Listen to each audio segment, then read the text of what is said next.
하늘은 길을 찾는 자에게 길을 내준다. 헌제는 조조에게 사예 교의, 가절월, 녹상 서사의 벼슬을 내렸다. 황제의 은혜에 깊이 머리를 숙인 조조는 곧바로 이각과 곽사를 완전히 소탕하려 했다.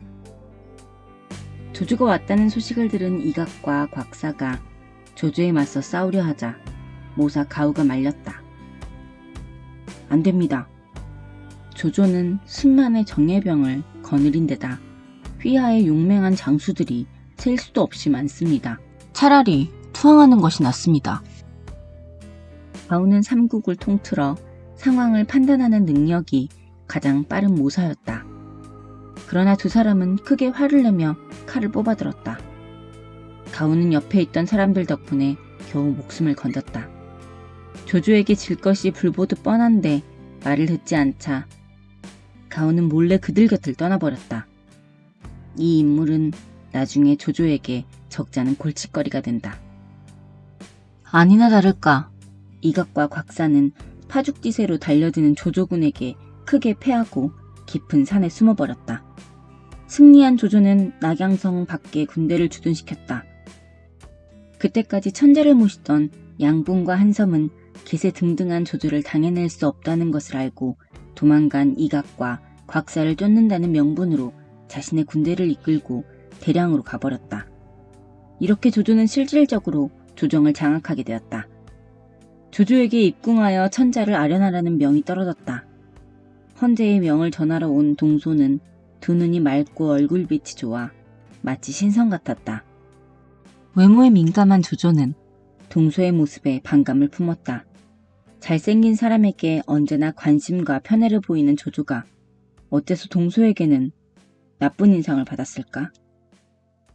인간관계에 큰 영향을 미치는 외모의 매력은 두 가지를 전제로 한다. 첫째, 정당하게 얻은 아름다움이라야 한다. 타고난 미모거나 혹 성형한 부위가 있어도 표가 나서는 안 된다.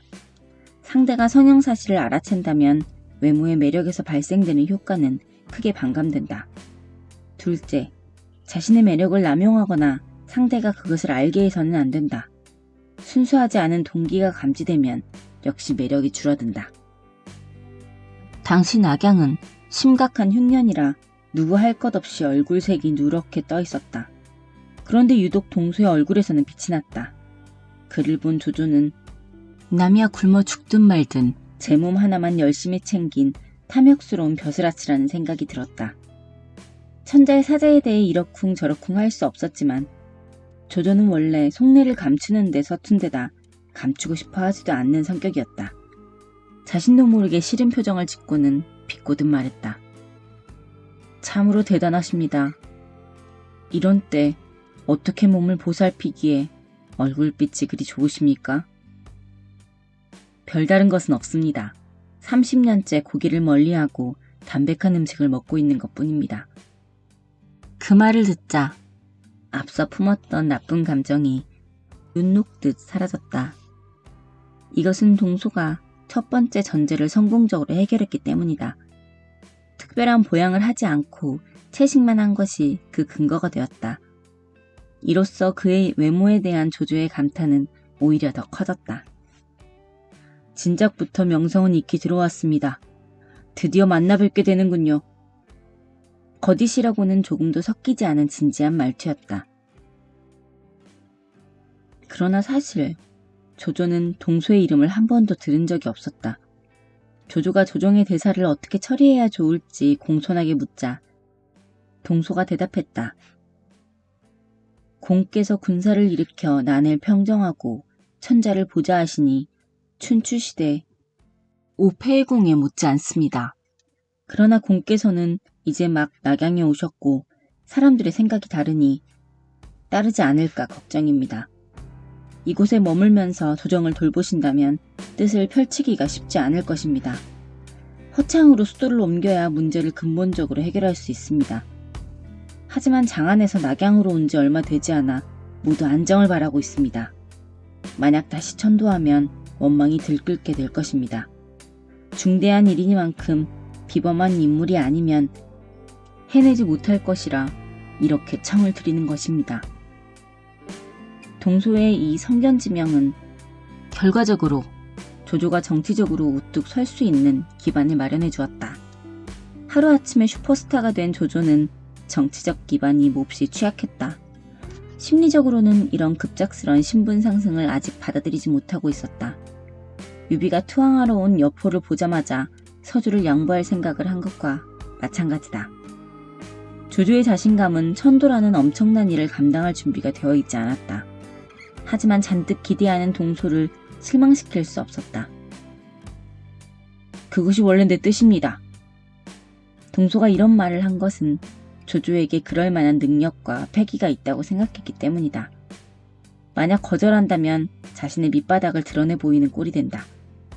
누구나 자신에게 기대를 품고 있는 사람을 실망시키지 않으려 한다. 조조도 마찬가지였다. 양봉이 대량에서 기회를 엿보고 있는데 만약 대신들과 힘을 합쳐 방해하려 들면 어떻게 합니까? 조조가 묻자 동소가 미소를 지으며 대답했다. 그것은 별로 어렵지 않습니다. 양봉에게 편지를 써서 그를 안심시키십시오. 형편없는 자이니 걱정하지 않아도 됩니다. 조정의 대신들에게는 도성에 식량이 없어 잠시 허창으로 어가를 옮겨야 되겠다고 말씀하십시오. 허창과 가까운 곡창지대 노양에서 식량을 가져오면 굶주림에서 벗어날 것이니 모두가 좋아하며 찬성할 것입니다. 동소가 명쾌하게 걱정을 없애주자 조조는 크게 기뻐했다. 앞으로 늘 제 곁에 머물며 가르침을 주십시오. 반드시 보답하겠습니다. 동소는 고개를 끄덕였다. 사람 보는 안목이 탁월한 그는 조조가 큰 영웅임을 꿰뚫어 보았다. 그렇지 않았다면 조조를 부추겨 수도를 옮길 생각은 처음부터 하지 않았을 것이다. 그러나 천도는 분명 중대한 일이었고 처음에 흥분이 가시자 조조는 또다시 망설이기 시작했다. 마침 그때 시중 태사령 왕립이 별의 움직임을 풀이했다. 지난 봄부터 태백성이 두 사이에서 진성을 지나가고 형옥성은 역행하여 청관에서 태백과 만나고 있소. 금과 화가 바뀌는 형국이니 반드시 새로운 천자가 나게 될 것이오. 한나라는 이미 기운을 다했으니 위와 진에서 반드시 흥하는 이가 있으리라. 왕립은 한나라가 엄연히 존재하고 있는 상황에서 한나라가 이미 기운을 다했다라는 대담한 발언을 했다. 고립무원에 처난 헌재의 신세를 간접적으로 보여주는 대목이다. 동탁의 난을 견디고 이각, 곽사의 난을 지나면서 모든 권한을 빼앗긴 황제는 누구에게도 대접받지 못하고 있었기 때문이다. 왕립은 이 엄청난 말을 입 밖에 낸 것도 모자라 직접 헌재에게 달려가 말했다. 천명은 오기도 하지만 갈 때도 있으며 오행의 이치도 항상 흥할 수 없습니다. 앞으로 화를 대신해 토가 흥할 것입니다. 위가 한의 뒤를 이어 조씨가 천하를 안정케 할 것입니다. 이처럼 노골적인 말을 듣고도 헌재는 아무런 반응을 보이지 않았다. 황권은 이미 파국에 이르렀는데 더 이상 무슨 반응을 보일 수 있겠는가. 그러나 이 말을 전해 들은 조조는 크게 반응했다. 첫 번째 반응은 두려움이었다. 이런 소문이 아직 지위를 다지지 못한 자신에게 악영향을 끼칠 것을 염려했다. 그는 즉시 왕립에게 사람을 보내 나무랐다. 한나라에 대한 충심으로 그런 말을 한 것은 알고 있소. 그러나 하늘의 이치는 깊고도 먼 것이니 함부로 이야기하지 마시오. 두 번째 반응은 불안한 와중에도 차오르는 기쁨이었다. 하늘의 별이 자신을 가리켰다는 말이다. 그때까지 조조의 꿈은 자신의 묘비에 한나라 정서장군 제후 조조의 묘라고 새기는 것이었다. 지금의 위세로 볼 때 그 바람은 실현될 확률이 높다. 하지만 한나라가 무너진다면 이야기는 달라진다. 이는 조조의 영웅심과 야심을 자극했다.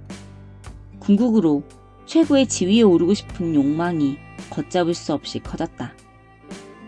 자기 실현적 예언이었던 왕립의 별자리 풀이는 조조에게 엄청난 심리적 암시를 가져다 주었다. 자기 실현적 예언은 외부의 기대가 당사자의 인지, 판단, 예측에 큰 영향을 끼친다. 나아가 행동과 선택에 영향을 준다. 대단치 않은 정보가 당사자의 심리에 미묘하게 작용하고 결국 현실화되어 신비로운 예언으로 탈바꿈하게 되는 것이다. 특히 조조와 아무런 이해관계도 없는 왕립은 철저한 제3자였다. 왕립은 천문 관측을 맡은 태사령이라는 지휘 덕분에 그의 발언은 한층 신빙성을 더했다. 당시 사람들에게 천문은 신비로운 권위와 힘을 갖고 있었다. 이런 왕립의 예언은 조조의 욕망을 자극하고 하늘의 선택을 받은 사람이라는 자신감까지 키워주었다. 앞으로 무슨 일이 벌어지든 하늘이 자신을 돌보고 지켜줄 거라 확신했다. 신비한 예언에 타고난 낙천적인 성격이 합쳐지면서 조조는 어떤 좌절을 겪어도 웃어넘기는 강력한 정신력을 갖게 되었다. 심리학으로 들여다보기. 하늘이 당신을 속이는 것은 당신을 아끼기 때문이다. 믿고 있다는 증거이다. 그러므로 어려움에 처하거나 일이 생각대로 흘러가지 않을 때 당신의 장점을 먼저 떠올려라. 신은 자신이 준 재능이 활용되기를 기다린다.